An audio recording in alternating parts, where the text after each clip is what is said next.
Proof of stake.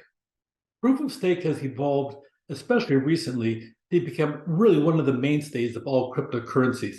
We originally started with the concept of proof of work, and proof of work, you'd have a whole series of computers lined up, and they would do nothing but try to work to solve a mathematical equation, something super complex. And about every 20 minutes or so, it would solve an equation, and people would get lots of Bitcoin and become rich. That's how it worked. So people started adding more and more computers.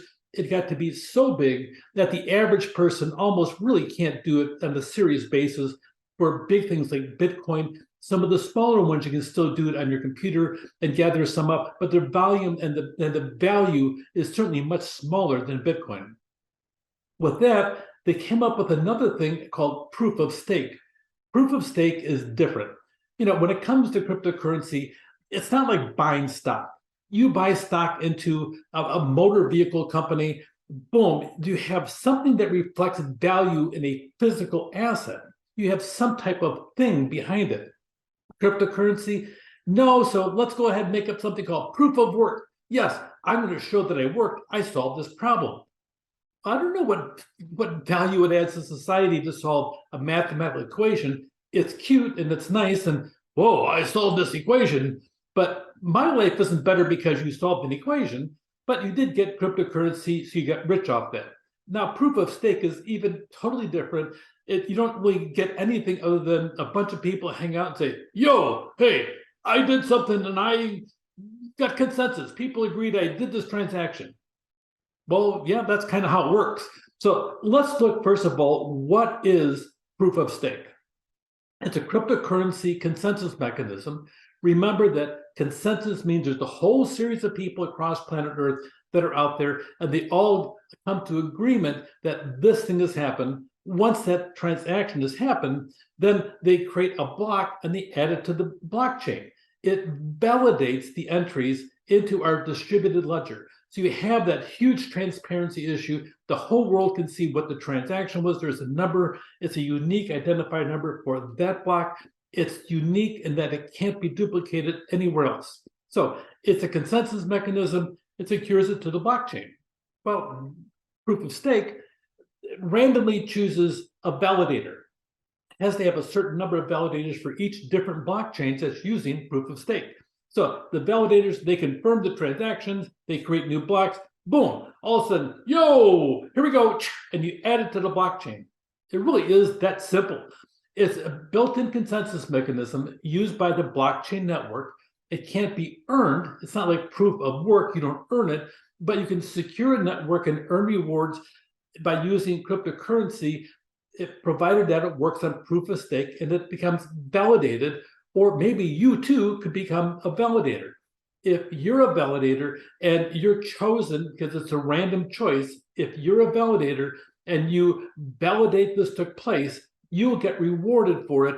Part of that gas fee, kind of overall the fees involved with actually creating crypto, you'll get some different aspects of it in the value of the coins for reward for acting as a validator. It reduces all the computation records, all that work involved, all that work proof of work has. You don't have that. You're primarily using, here's the transaction. They want to do this swap for this over here. Okay, let's validate it. Yes, I validate it. They validate it. They validate it. All the validators agree, and boom, all of a sudden the aspect of the coins are offered, and you as a validator, you have already added your own aspect to it. To become a validator, you add your own stake. You put some of your personal wealth into the system to make certain that you're going to validate things. So you have a stake. It's the proof of stake. That's where the title comes from, to validate blocks and be a validator. I'm going to be one. Okay, so they're selected randomly to confirm the transactions, and then you validate the information. The system randomly chooses from the thousands of people that are validating. Okay, you happen to be up at bat, and all of a sudden now you get to validate it. Here it is. Is it good or not? Yes. You validate it. Okay, you'll join the other dozen or 100 or whatever number of people are validating it. And then once it's all validated, boom, it's added to the blockchain and it's done. Validators are selected randomly. and whoever is chosen by this random method, they collect fees rather than competitive rewards based upon work and trying to compete to solve a problem. It just randomly chooses whoever. To be a validator, a coin owner, you have to be already part of the blockchain and have coins in that particular blockchain. You must stake a specific amount of coins. Ethereum, for instance, requires 32ETH, which is the name of the coin on Ethereum, to be staked for the user to become a validator. You put your own personal wealth, 32ETH in, okay, and then you can become a validator. And then eventually Ethereum is going to choose you by random, and you get to validate something, okay, but you have to have a number of validators in the process. On Ethereum, for instance, there has to be at least 128 validators. In this case, what they call Ethereum, they have a thing called sharding. So you choose it, it's a shard. Once they get all the different shards, 128 shards, once they're validated, then a block is created, and 2/3 of the validators must agree the transaction is valid. So 2/3, 128, the block is closed, sealed, locked, delivered, glued to the blockchain, and it's a transaction that can't be reversed, and it's also unique, one of a kind, and it can't be duplicated. That's how it works. Proof of stake.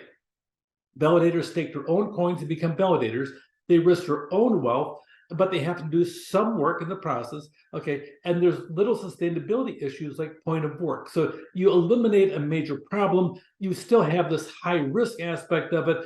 People are being nothing but speculative in the process of whatever it becomes they're trying to do with their cryptocurrency, but it's called proof of stake. Take care.